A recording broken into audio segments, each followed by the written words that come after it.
कल्पना कीजिए एक ऐसे इंसान की जिसके बारे में कहा जाता है कि वो शायद आखिरी व्यक्ति था जो अपने समय की हर जानने योग्य बात जानता था। हर बात। जीव विज्ञान से लेकर राजनीति तक, तर्क से लेकर नैतिकता तक। ये महान यूनानी दार्शनिक थे, अरस्तु। बिल्कुल। आज हम सिर्फ ये नहीं देखेंगे कि वो कौन थे, बल्कि एक बहुत ही व्यक्तिगत सवाल का जवाब ढूंढने की कोशिश करेंगे। एक अच्छा और उद्देश्यपूर्ण जीवन आखिर जिए तो कैसे? और ये सवाल शायद हर इंसान खुद से कभी ना कभी पूछता ही है। बिल्कुल। और अरस्तु ने हमें इसका एक पूरा खाका दिया है और आज की बातचीत में हम उसी खाके को खोलकर देखने वाले हैं। उनका जवाब मतलब 2 हिस्सों में आता है। पहला, अपने होने का असली मकसद कैसे समझें, और दूसरा, उस मकसद को पाने के लिए रोजमर्रा की जिंदगी कैसे जी जाए। तो ये सिर्फ कोई पुरानी फिलॉसफी नहीं है। नहीं, ये जीवन जीने के लिए एक प्रैक्टिकल गाइड की तरह है। तो चलिए इस पर गहराई से बात करते हैं। अरस्तु कौन थे और उनका ये पूरा ढांचा हमें आज के दौर में कैसे रास्ता दिखा सकता है? अरस्तु को समझने के लिए अक्सर एक एक्रोनिम का इस्तेमाल होता है, SPAA, मतलब सुकरात, प्लेटो, अरस्तु और फिर सिकंदर महान। हाँ, सुकरात ने प्लेटो को पढ़ाया, प्लेटो ने अरस्तु को, और अरस्तु ने सिकंदर को। ये तो उनकी कह सकते हैं अकादमिक वंशावली हो गई, लेकिन एक व्यक्ति के तौर पर वो कैसे थे? ये एक दिलचस्प सवाल है। देखिए, सुकरात और प्लेटो दोनों एथेंस के थे, जो उस समय दुनिया का कह लीजिए इंटेलेक्चुअल सेंटर था, ज्ञान का केंद्र। बिल्कुल। लेकिन अरस्तु एक बाहरी व्यक्ति थे। उनका जन्म स्टेजीरा नाम की जगह पर हुआ था। वो तो ज्ञान की तलाश में 17 साल की उम्र में एथेंस आए थे। अच्छा। और प्लेटो की एकेडमी में शामिल हो गए। तो आप सोच सकती हैं कि उन पर खुद को साबित करने का एक अलग ही दबाव रहा होगा। और उन्होंने खुद को साबित किया भी। उनके अपने गुरु प्लेटो ने उन्हें एकेडमी का मस्तिष्क कहा था, माइंड ऑफ द एकेडमी। जो किसी भी छात्र के लिए बहुत बड़ा सम्मान था।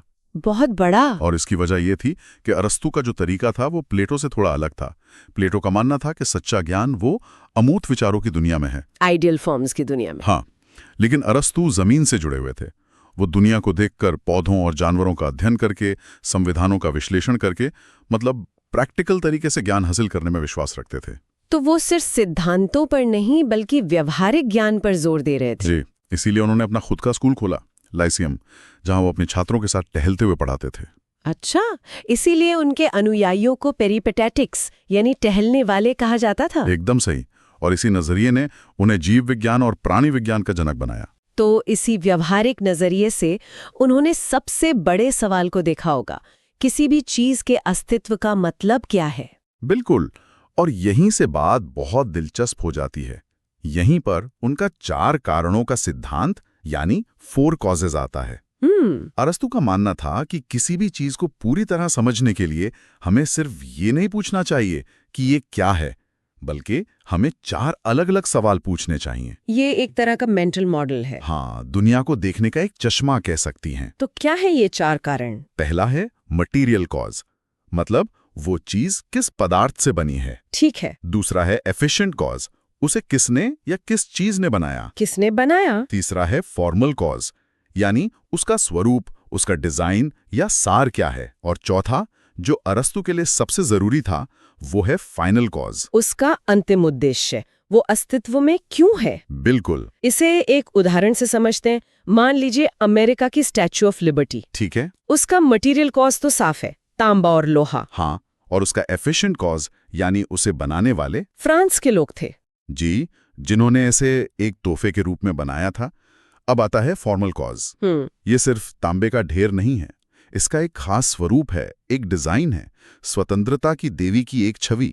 यही इसका फॉर्मल कॉज है जो इसे एक पहचान देता है। और आखिर में फाइनल कॉज, उसका उद्देश्य, वो मूर्ति वहां क्यों है। उसका मकसद था अमेरिका की स्वतंत्रता का जश्न मनाना और दोनों देशों के बीच दोस्ती का प्रतीक बनना। अच्छा, ये तो किसी निर्जीव वस्तु के लिए समझना आसान है, पर क्या ये इंसानों पर भी लागू होता है? अरस्तु के अनुसार हाँ, और यहीं ये सिद्धांत और भी गहरा हो जाता है। कैसे? हमारा मटेरियल कॉज क्या है? पानी, कार्बन और दूसरे तत्व जिनसे हमारा शरीर बना है। ठीक है। हमारा एफिशिएंट कॉज हमारे माता पिता हैं। 1 मिनट, लेकिन फॉर्मल और फाइनल कॉज का क्या? एक मूर्ति का डिजाइन और उद्देश्य तो उसका बनाने वाला तय करता है, हमारा कौन तय करता है? ये एक शानदार सवाल है। अरस्तु के लिए हमारा फॉर्मल कॉज हमारा सार है, हमारी आत्मा या कह लीजिए हमारी तर्क करने की क्षमता। वो चीज जो हमें जानवरों से अलग करती है। बिल्कुल।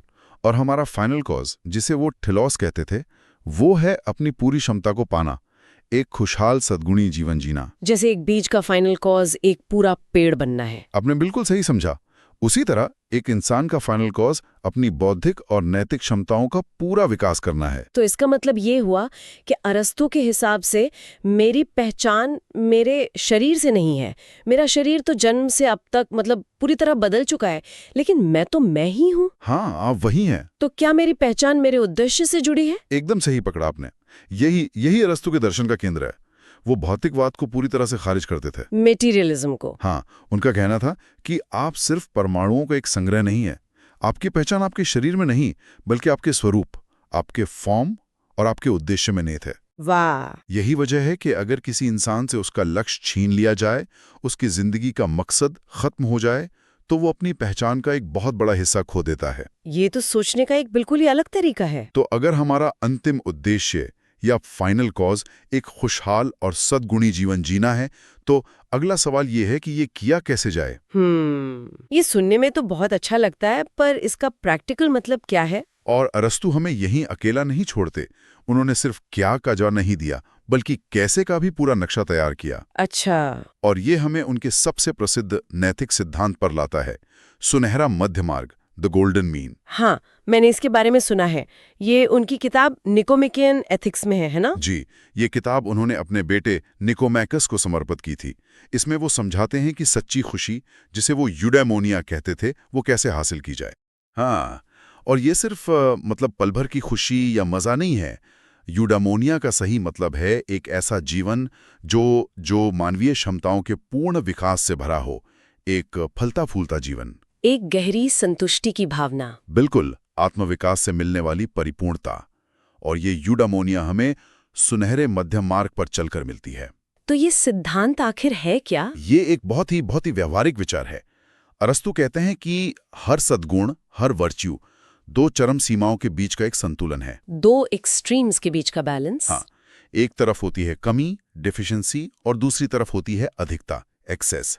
सद्गुण इन दोनों के बीच का वो मीठा स्थान है, वो गोल्डन मीन है। इसका सबसे अच्छा उदाहरण शायद साहस होगा, करेज। बिल्कुल, साहस एक सद्गुण है। अगर किसी में साहस की कमी है तो वो दोष है कायरता, कावर्डिस। हाँ, वो हर खतरे से भागता है। लेकिन अगर किसी में साहस की अधिकता है तो वो दोष है लापरवाही, या कह लीजिए दुस्साहस, रैशनेस। वो बिना सोचे समझे हर खतरे में कूद जाता है, तब भी जब उसे पीछे हटना चाहिए। तो किसी जलती हुई इमारत से एक बच्चे को बचाने के लिए अंदर जाना साहस है। सही बात है। लेकिन सिर्फ ये दिखाने के लिए कि आप कितने बहादुर हैं, बिना किसी वजह के उसी इमारत में कूद जाना दुस्साहस है। एकदम सही। दोनों ही मामलों में आप खतरा मोल ले रहे हैं, लेकिन उद्देश्य और विवेक का फर्क है। कोई और उदाहरण? उदारता को ले लीजिए, जेनरोसिटी। ठीक है। ये एक सद्गुण है। इसकी कमी है कंजूसी, जहां इंसान जरूरत पड़ने पर भी पैसा खर्च नहीं करता। और इसकी अधिकता है फिजूल खर्ची, जहां इंसान बिना सोचे समझे सब कुछ लुटा देता है। हाँ, सुनहरा मध्य मार्ग है सही समय पर सही लोगों को सही कारणों के लिए और सही मात्रा में देना। ये तो बहुत मुश्किल लगता है। हर स्थिति में ये सही संतुलन खोजना मुश्किल है, पर असंभव नहीं। ये अभ्यास से आता है।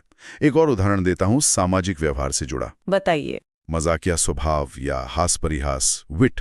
अच्छा। हाँ, इसकी कमी है नीरसता या रूखापन, बोरिशनेस। मतलब ऐसा इंसान जो न कोई मजाक समझता है, न करता है, और हर बात पर चिढ़ जाता है। और इसकी अधिकता? वो है विदूषकपन या भोंडा मजाक, बफूनरी, जहां इंसान किसी भी कीमत पर हंसाने की कोशिश करता है, भले ही दूसरों को अपमानित क्यों न करना पड़े। तो सुनहरा मध्य मार्ग हुआ एक आकर्षक और समझदार हास्यबोध। बिल्कुल। वाह! तो इसका मतलब ये है कि जो लोग कायर हैं या बहुत फिजूल खर्ची करते हैं, अरस्तू उन्हें बुरा इंसान नहीं मानते। नहीं, और यही उनके दृष्टिकोण की खूबसूरती है। वो मानते थे कि ऐसे लोगों को बस मार्गदर्शन की जरूरत है। एक कायर व्यक्ति में सुरक्षा की भावना बहुत ज्यादा है, उसे बस ये सिखाने की जरूरत है कि कब और कैसे सही जोखिम लेना है। और एक लापरवाह व्यक्ति में साहस तो है, बस उसे विवेक सिखाने की जरूरत है।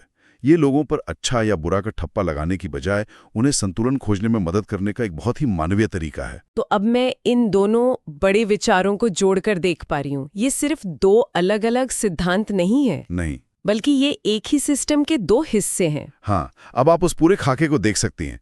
4 कारणों का सिद्धांत, खासकर फाइनल कॉज, हमें यह समझने में मदद करता है कि हमारा अंतिम लक्ष्य क्या है। यूडाइमानिया हासिल करना। बिल्कुल, अपनी क्षमताओं का पूर्ण विकास करके यूडाइमानिया हासिल करना, ये हमें हमारा क्यों देता है। और सुनहरा मध्य मार्ग हमें उस लक्ष्य तक पहुंचने का व्यवहारिक रास्ता यानी कैसे दिखाता है। एकदम सही।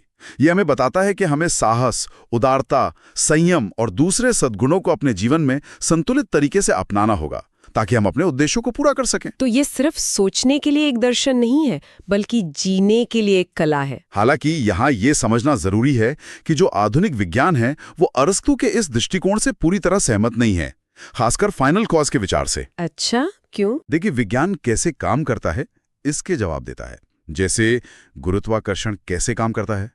लेकिन विज्ञान ये नहीं पूछता कि गुरुत्वाकर्षण का उद्देश्य क्या है। सही बात है। किसी चीज का अंतिम उद्देश्य खोजना ये एक दार्शनिक या कह लीजिए आध्यात्मिक सवाल माना जाता है, वैज्ञानिक नहीं। ये एक बहुत जरूरी बात है। अरस्तू के समय में विज्ञान और दर्शन एक ही सिक्के के दो पहलू थे, पर आज वो अलग अलग देखे जाते हैं। एक और दिलचस्प बात बताऊं? हाँ, जरूर। अरस्तू के विचारों और भारत के प्राचीन सांख्य दर्शन में कुछ समानताएं दिखती हैं।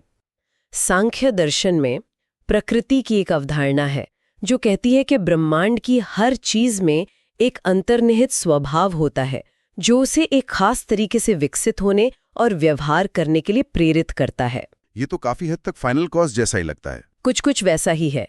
ये दिखाता है कि कैसे दुनिया के अलग अलग कोनों में महान विचारक एक जैसे गहरे सवालों से जूझ रहे थे। तो आज हमने अरस्तू के बहाने खुद को समझने की एक कोशिश की। हमने देखा कि वो सिर्फ इतिहास की किताबों का एक नाम नहीं, बल्कि एक ऐसे विचारक हैं जिन्होंने हमें खुद को और दुनिया को देखने के लिए व्यवहारिक उपकरण दिए हैं। हमने उनके 4 कारणों के सिद्धांत से सीखा कि किसी भी चीज को, यहाँ तक कि खुद को भी समझने के लिए हमें उसके पदार्थ, निर्माता, स्वरूप और सबसे जरूरी उसके उद्देश्यों को समझना होगा। और फिर हमने उनके सुनहरे मध्य मार्ग से ये जाना कि एक संतुलित और सद्गुणी जीवन कैसे जिया जाए, जो हमें कायरता और लापरवाही जैसी 2 चरम सीमाओं से बचाकर सच्ची खुशी और आत्मविकास की ओर ले जाता है। और ये सिर्फ एक सिद्धांत नहीं, बल्कि एक रोजमर्रा का अभ्यास है। बिल्कुल। ये सब हमें एक बहुत ही दिलचस्प सवाल पर लाकर खड़ा करता है। अगर हम अरस्तू के 4 कारणों के सिद्धांत को अपने जीवन पर लागू करें तो कोई अपना फाइनल कॉज या अंतिम उद्देश्य कैसे तय कर सकता है? क्या ये उद्देश्य हमें कहीं बाहर से मिलता है या हमें इसे खुद बनाना पड़ता है? और क्या ये जीवन भर एक ही रहता है या उम्र और अनुभव के साथ बदल सकता है?